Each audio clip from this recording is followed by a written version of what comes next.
Setelah datang ke rumah Sucipto, dia bisa melihat ekspresi cinta dan kasih sayang ayah dan anak dari Zain Sucipto kepada Ayu setiap hari, dan dia sangat iri setiap kali melihatnya. Dia tahu bahwa pria itu bukan hanya ayah Ayu, tapi juga ayahnya sendiri.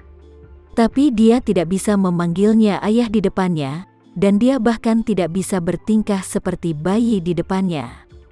Dia akan menunjukkan cintanya sebagai seorang ayah hanya jika tidak ada orang lain yang hadir. Begitu ada orang ketiga di sekitarnya, dia akan segera berubah kembali ke wajah tuan keluarga Sucipto. Oleh karena itu, Raya sangat mengagumi Ayu Sucipto. Dia merasa bahwa Ayu Sucipto adalah seekor angsa yang dicintai oleh ribuan orang dan terlahir dengan sangat mulia. Dan dia tidak lebih dari bebek jelek dalam dongeng. Dan dia hanya paruh pertama The Ugly Duckling, tidak ada kesempatan untuk menjadi angsa. Anak perempuan haram identik dengan inferior di masyarakat kelas atas. Bahkan jika semua orang tahu bahwa dia adalah anak haram Zain Sucipto, mereka hanya akan memandangnya dengan jijik, jadi masih ada perbedaan luar biasa antara dirinya dan Ayu Sucipto. Sekarang, adiknya Ayu Sucipto tidak hanya meremehkannya, tapi dia juga berinisiatif untuk mengakui diri sebagai adiknya, yang membuat Raya hangat dan bergerak dalam ekstasi. Jadi, dia meraih tangan Ayu dan menangis dan berkata, "Adikku, jika ada yang akan mengganggumu di masa depan, kamu bisa memberitahuku, aku akan melampiaskan amarahmu. Aku tidak memiliki keterampilan lain. Aku juga tidak pernah terlibat dalam apapun. Belajar, artinya, aku masih memiliki kemampuan untuk bertarung dan membunuh. Tidak peduli siapa yang mengganggumu saat itu, aku akan mengajari mereka keras untukmu." Ayu Sucipto tersenyum dan berkata, "Kakakku, aku akan merasa lega. Kakak juga seseorang yang memiliki perlindungan super ahli. Jika ada yang berani menindas adik kecilmu ini, aku akan meminta bantuanmu." Raya mengangguk dengan penuh semangat. Lina Hadid di samping ragu-ragu sejenak, dan berkata, "Jika kamu bersama Tama Renza di masa depan, kamu harus mengontrol temperamen kamu dengan benar, dan tidak selalu berkelahi dan membunuh seperti yang kamu lakukan sebelumnya." Raya Sucipto mengangguk malu, dan berkata dengan wajah sedang diajari, "Jangan khawatir, Bibi, aku tidak akan melakukan apapun yang menyakiti dunia lagi di masa depan." Lina Hadid sedikit mengangguk lega, "Setelah kekacauan di Jepang berlalu, kamu bisa hidup normal kembali. Ubah statusmu dan mulai lagi." Raya Sucipto mengangguk sedikit dengan ekspresi bingung. Faktanya, dia tahu betul di dalam hatinya bahwa merujuk pada kejahatan yang telah dia lakukan sebelumnya, orang Jepang tidak akan pernah menyerah untuk mencarinya dalam hidup ini. Mustahil untuk benar-benar aman bahkan setelah facelift dan identitas baru, karena dananya telah dikumpulkan saat dia ditangkap, dan ini adalah sesuatu yang tidak akan pernah bisa dia ubah. Raya Sucipto telah menyaksikan banyak program investigasi kriminal. Banyak penjahat telah berkeliaran selama lebih dari 10 atau bahkan 20 tahun. Setelah sekian lama, mereka mengubah lingkungan, identitas baru, dan bahkan beberapa orang telah benar-benar mengubah penampilan mereka. Tapi polisi masih mengandalkan DNA untuk mengadili mereka. Oleh karena itu, dia selalu merasa bahwa dia hanya melarikan diri sementara dari Jepang, tetapi kejadian itu mungkin menemaninya seumur hidup.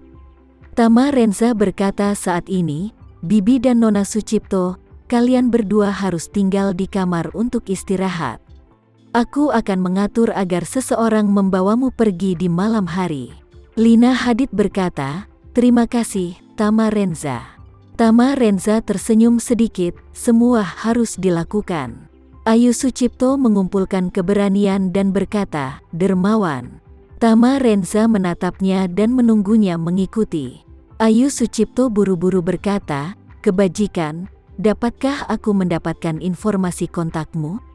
Lina melihat bahwa putrinya mengumpulkan keberanian dan meminta informasi kontak Tama Renza. Karena takut Tama Renza akan menolak, dia buru-buru menambahkan, "Oh ya, Tama, lebih baik kau tinggalkan kami nomor kontak, jadi kami bisa berkomunikasi denganmu jika kami punya sesuatu di masa depan." Tama Renza dapat melihatnya melalui yang lebih tua terbuka, tidak baik untuk menolak, mengeluarkan ponsel dan berkata, "Aku akan mengatakan nomorku catat itu." Ayu dengan malu-malu berkata, "Baiklah, ponsel ibu diambil oleh bawahanmu." Tama Renza mengangguk dan berkata, "Dengan cara ini, aku akan meminta Tuan Devano untuk mengatur agar seseorang mengirim kembali ponsel kepadamu dan kemudian membiarkan mereka mengirimkan nomor WhatsAppku kepadamu." Ayu Sucipto sangat gembira dan buru-buru berkata, "Kalau begitu kamu akan bekerja keras, baik hati."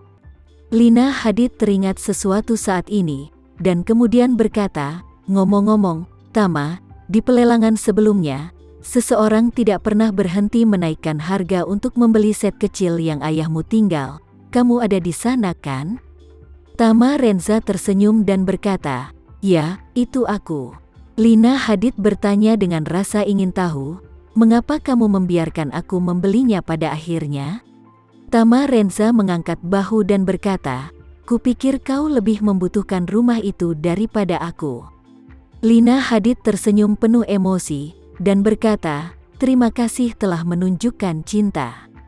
Sudah seharusnya." Setelah pamit sementara pada Lina dan Ayu, Tama Renza membawa Raya dan keluar dari kamar ibu dan putrinya. Begitu dia meninggalkan ruangan, dia melihat bahwa Devano sudah menunggu di luar. Dia melihat Tama Renza keluar, bergegas ke depan, dan dengan hormat berkata, "Tuan, aku sudah mengaturnya di sini. Setelah setengah jam, aku akan mengirim Zain ke bandara, tetapi dia ada di sini. Ada beberapa orang lain di sini yang juga di bawah kendali kami. Apa yang kamu rencanakan? Apakah kamu ingin mengirim mereka bersamanya?" Tama Renza melambaikan tangannya, "Tidak, jika kamu mengirim mereka, bukankah itu berarti kamu telah mengatur beberapa pelayan untuk Zain? Biarkan Zain pergi ke Suriah sendirian. Ketika dia sampai di sana, dia harus mengambil air dan makan. Dia harus menyekop lubangnya sendiri, jadi biarkan dia pergi dan mengasahnya." Tama Renza berkata lagi, "Sedangkan untuk orang lain, kirim saja mereka semua ke kennel." Devano tersenyum dan berkata, "Oke Tuan Muda, saya akan mengaturnya."